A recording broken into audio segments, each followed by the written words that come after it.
Today is lift out day. Once or twice a year, Polaris comes out of the water for some underwater maintenance work. As the boatyard is very busy, we booked our lift out slot about 4 months ago. We drive Polaris into the lifting bay, where the guys from the boatyard are waiting for us with a gigantic 50-ton hoist. They place slings under the hull, and once they are positioned correctly, Polaris is carefully lifted out of the water.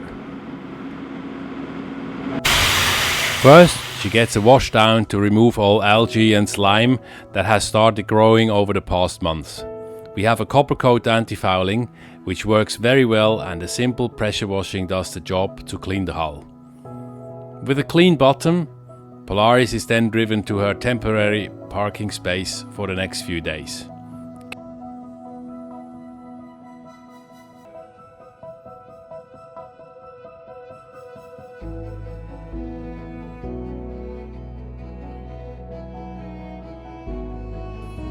Carefully, Josh and David lower her into her metal cradle, making sure she sits as level as possible. As strange as it may sound, living on a boat out of the water that is not level makes us slightly queasy. Thank you very much, Josh and David. You did a great job.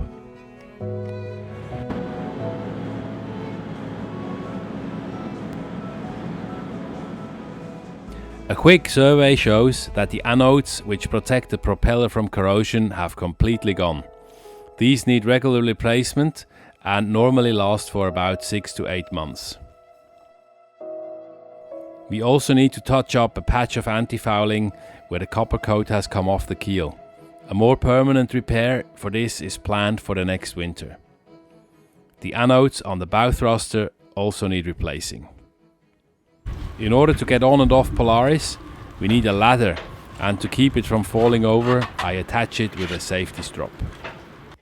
Quite annoyingly, we broke the plug here on our rescue ladder, and the only thing you can get is actually a full new ladder just for this plug. So the ladder is inside, I'm just pushing it back in, and we'll plug in the plug later on. Welcome to a beautiful Scottish Sunday morning. It's been cold tonight. We can see some slight frozen surfaces, so the temperatures have been close to freezing tonight. We are out of the water still. Yesterday we spent the whole day of cleaning the boat, giving her a deep clean with a steam cleaner. For the first time in her existence, Polaris gets a spa day. She gets a full polish of the hull today, so we'll see how that goes.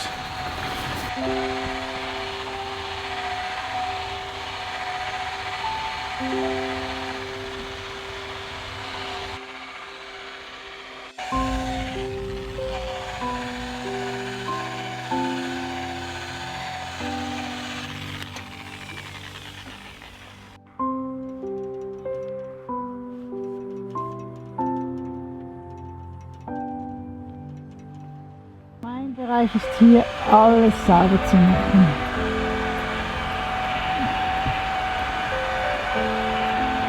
Ich versuche das mit Zip. Mal schauen. Cleaning, cutting and polishing the hull took Catherine and me a full 3 days, and it was gruesome. My electric polisher weighs 2.5 kilos, and lifting and moving it all day long on a small scaffold is very hard work.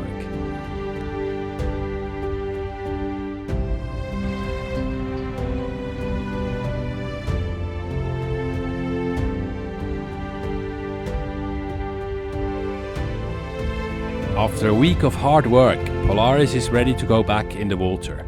With a clean belly, shining topsides, fresh oil in her sail drive and new anodes, she is ready for another sailing season, which will start soon when the days get longer and warmer again.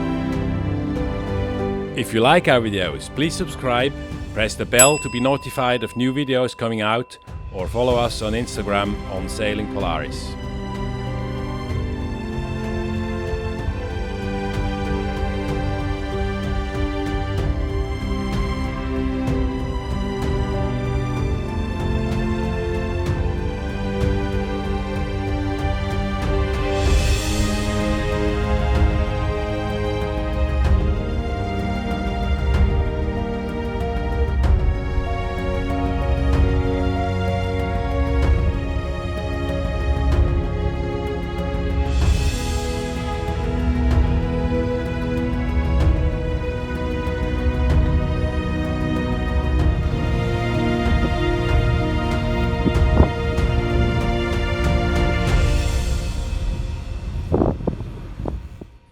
Today we expect bad weather and high winds in the area. Polaris is safely tucked into her berth, and so it is time for another boat project.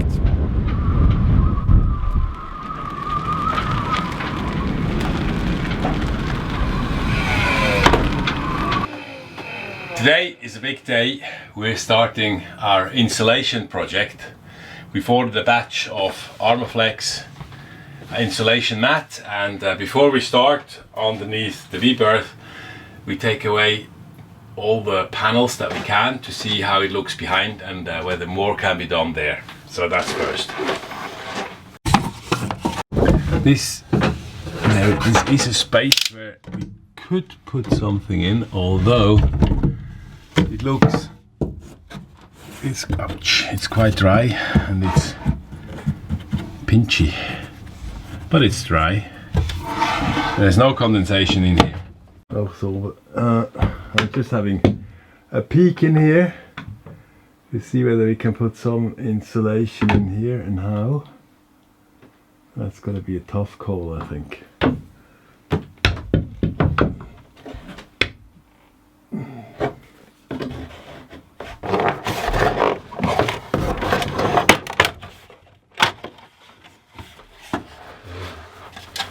There is no space to put some insulation material on the hull here.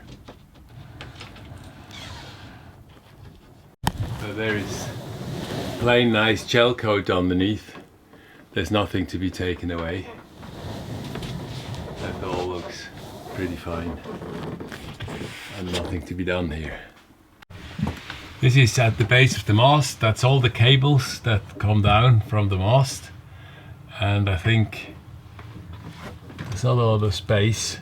Maybe there's something that we can push on this side in here, but I have to do some research on that material.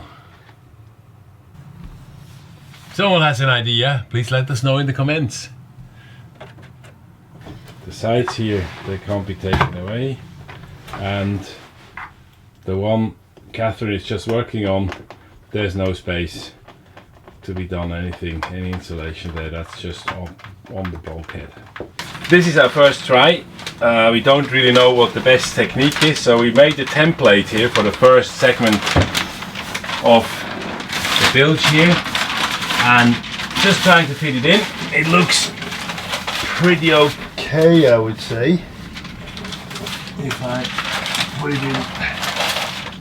Yeah, I think that should be okay. So we'll try with that template, cut out a first segment from the Armaflex, the insulation material, which is an Armaflex closed cell foam with a self-adhesing backside, so we can just stick it in.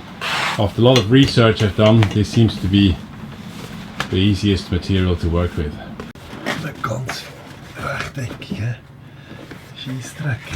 I had to unscrew the pipe here to fit it nicely up, but now it works.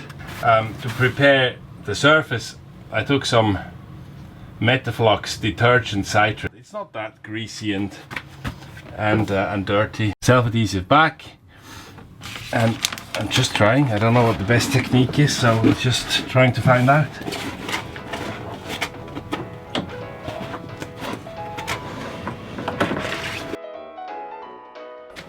Condensation is a big problem on boats, particularly during winter times and in colder climates.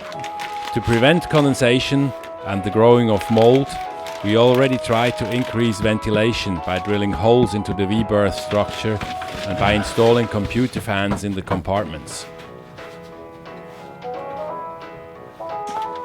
Happy so far? Yeah. I would say it looks okay.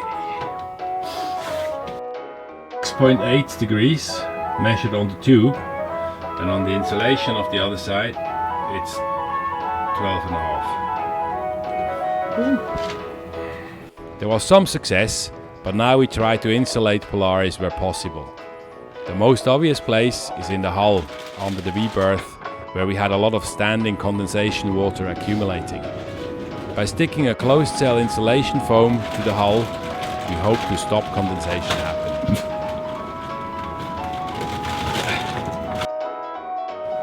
Finished the work, we're shattered. I have a slight headache. I don't know whether it is because I had my head all the way down or whether it's because of the nice smelling stuff here.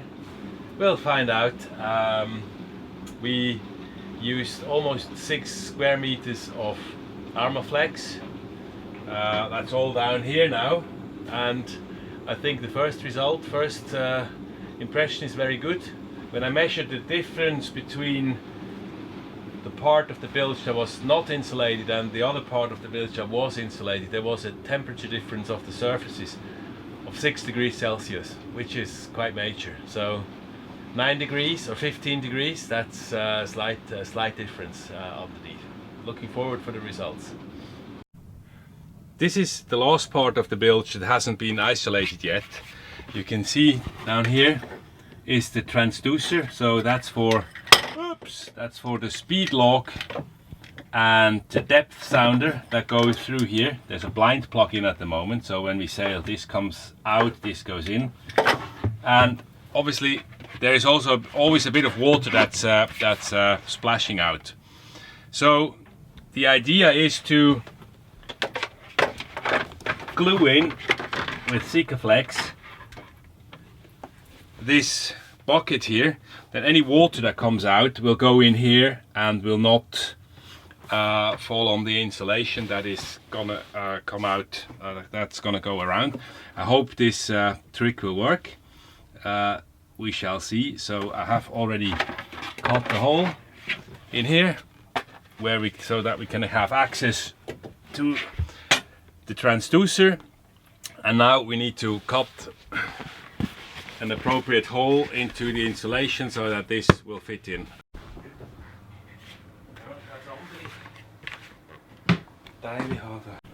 I've now cleaned out the bilges, the hole is cut.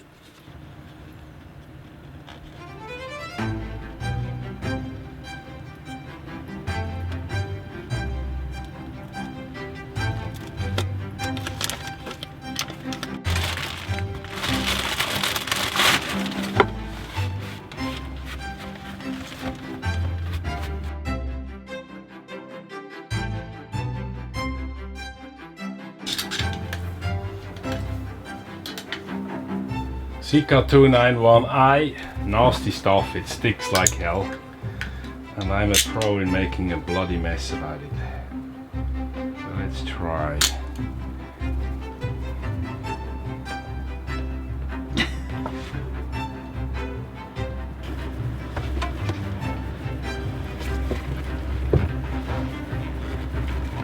Ja, dat zullen we nog gaan vullen. Zit goed vertrokken. Zo.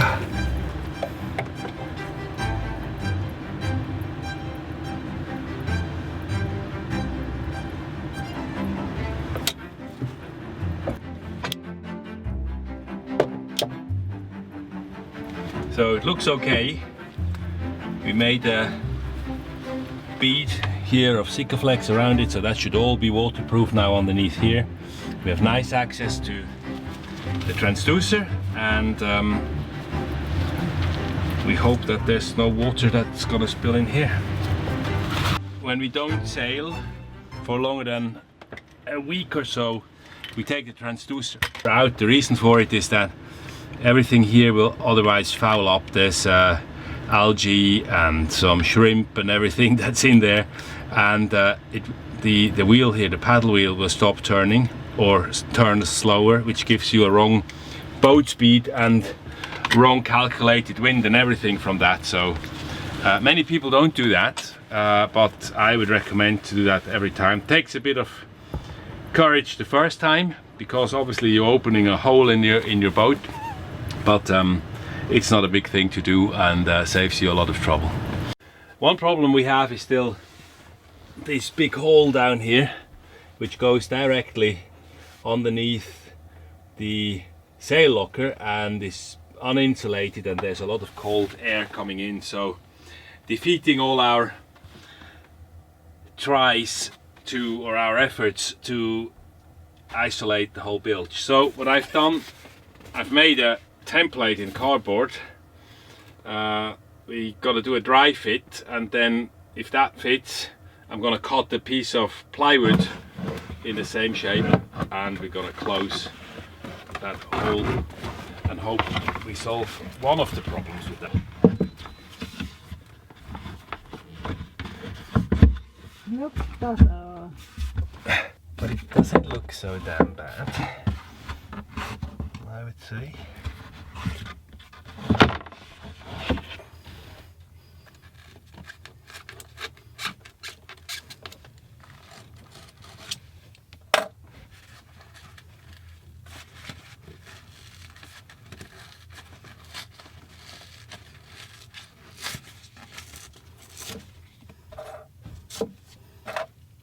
So that's the hole closed just with the cardboard template, and I just Gorilla taped it on. We're just going to see what difference it's going to make until the proper board is finished, but that needs to be epoxied so it's waterproof and then isolated. So that's going to take a few days, so we keep that one in and see what difference it makes. The cardboard already made a big difference. Now how will the insulation plywood work?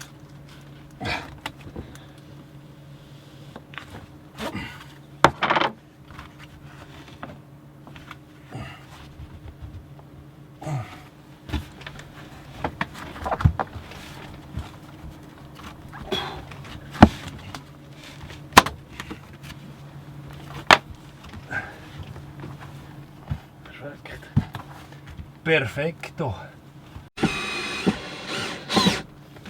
That's the final solution to close this big hole towards the bilge here. In case we need to have access, I've prepared two of these extraterrestrial looking handholds, so there's plenty of space we can get into if we need to do something. Also, if you need to get some more air or whatever in, that will work. So everything is nice and dry. There's no water in here as expected, as hoped. Before, after 2 weeks, we had like 2 or 3 centimeters of standing water in here, and now there's no condensation at all. So that seems to work. And I think with this closed now, we have a closed circulation here. The temperature will be much warmer in our bunk as well, and I hope we have eliminated our problems with that. Now on to the next step. Earlier on we had investigated possibilities to improve the insulation of the hull and deck. We found that in many places there is a double structure in the deck with an air gap of 3 to 5 centimeters, and we plan to stuff these gaps with insulation material. It's very professional. With your tool. Yes, everything has a dual use on board. We chose a material called LoftQuilt, normally used to insulate lofts in houses. It is made of several layers of fibers and foam enclosed between 2 outer layers of plastic coated aluminium, and it's quite reasonably priced. It's easy to cut, and we plan to make individual segments of this insulation which will then be stuffed into the gaps. Making individual segments should also allow to remove them should we find out that this might not have been a good idea in the future. With the remaining LoftQuilt material, we even could make some elements to put behind the windows and fix them with the blinds. What a difference this makes! Obviously there's no light coming into the boat now, but as it's dark outside anyway, who cares?